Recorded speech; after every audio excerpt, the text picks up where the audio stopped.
কেবল পারমাণবিক অস্ত্র তৈরি নয়, ইরানের ইউরেনিয়াম সমৃদ্ধকরণ কর্মসূচি এখন দেশটির জন্য আত্মমর্যাদার প্রতীক।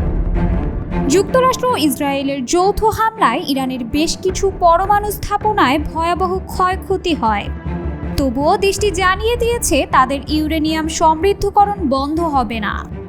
তেহরানের ভাষায় এই কর্মসূচি শুধু বিজ্ঞানীদের কৃতিত্ব নয়, বরং তা এখন জাতীয় গৌরবের অংশ।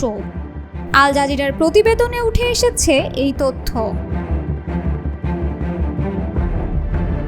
ইরানের পররাষ্ট্রমন্ত্রী আব্বাস আরাকচি সম্প্রতি এক সাক্ষাৎকারে বলেছেন, যুক্তরাষ্ট্র ও ইসরায়েলের হামলার ফলে ক্ষতি মারাত্মক হলেও ইরান কখনোই তাদের পারমাণবিক কর্মসূচি থেকে সরে আসবে না, কারণ এটি তাদের বৈজ্ঞানিক অগ্রগতি এবং দেশের মর্যাদার প্রতিচ্ছবি। আরাকচি আরও বলেন, আমাদের ইউরেনিয়াম সমৃদ্ধকরণ কর্মসূচি আমাদের বিজ্ঞানীদের অর্জন। এখন এটা জাতীয় গৌরবের বিষয়, আমরা থামতে পারি না। তবে আলোচনার দরজা খোলা রাখছে তেহরান। আরাকচি জানান, যুক্তরাষ্ট্রের সঙ্গে প্রত্যক্ষ নয় পরোক্ষ আলোচনা করতে ইরান প্রস্তুত। তবে শর্ত একটাই, আলোচনা হতে হবে উইন উইন ভিত্তিতে। ইরান চায় শান্তিপূর্ণ কর্মসূচির প্রতিশ্রুতি দিলে যুক্তরাষ্ট্রকেও অর্থনৈতিক নিষেধাজ্ঞা প্রত্যাহার করতে হবে। তিনি বলেন, আমাদের কর্মসূচি সব সময় শান্তিপূর্ণই থাকবে এবং শান্তিপূর্ণ কর্মসূচি প্রমাণ করতে যে কোনো বিশ্বাসযোগ্য পদক্ষেপ নিতে আমরা প্রস্তুত। আমরা কখনোই পারমাণবিক অস্ত্র তৈরি করব না। এর বিনিময়ে আমাদের ওপর থেকে নিষেধাজ্ঞা তুলে নিতে হবে।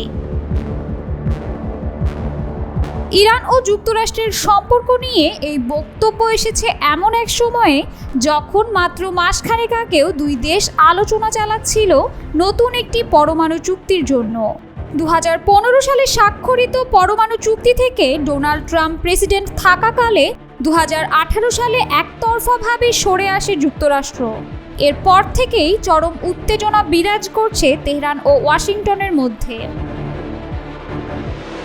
চলতি বছরের মে মাসে পরোক্ষভাবে ফের আলোচনা শুরু হয় দুই দেশের মধ্যে, কিন্তু 13 জুন ইসরায়েলের আকস্মিক বিমান হামলায় সেই আলোচনা ভেঙে পড়ে।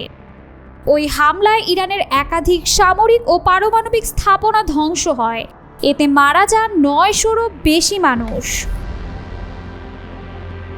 প্রতিক্রিয়ায় ইসরায়েলেও প্রাণ হারান কমপক্ষে 28 জন। 12 দিন যুদ্ধের পর যুক্তরাষ্ট্রের মধ্যস্থতায় 24 জুন যুদ্ধবিরতি কার্যকর হলেও দুই দেশের মধ্যে চলমান কূটনৈতিক আলোচনা মুখ থুবড়ে পড়ে।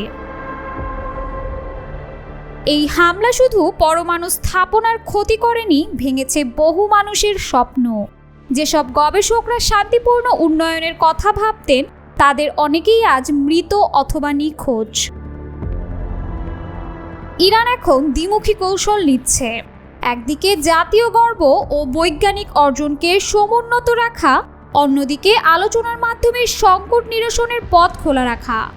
আলোচনায় বসা সম্ভব যদি সম্মান ও সমতার ভিত্তিতে সেটি হয়। বিশ্ববাসীকে এমনই বার্তা দিচ্ছে ইরান। এই মুহূর্তে আন্তর্জাতিক রাজনীতির বড় প্রশ্ন হলো, যুক্তরাষ্ট্র ও তার মিত্ররা এই সংকেত কিভাবে নেবে। আন্তর্জাতিক মহল পারবে কি দুই পক্ষকে নতুন করে আলোচনার টেবিলে ফিরিয়ে আনতে, নাকি মধ্যপ্রাচ্যের অস্থিরতা আরও ঘনীভূত হবে?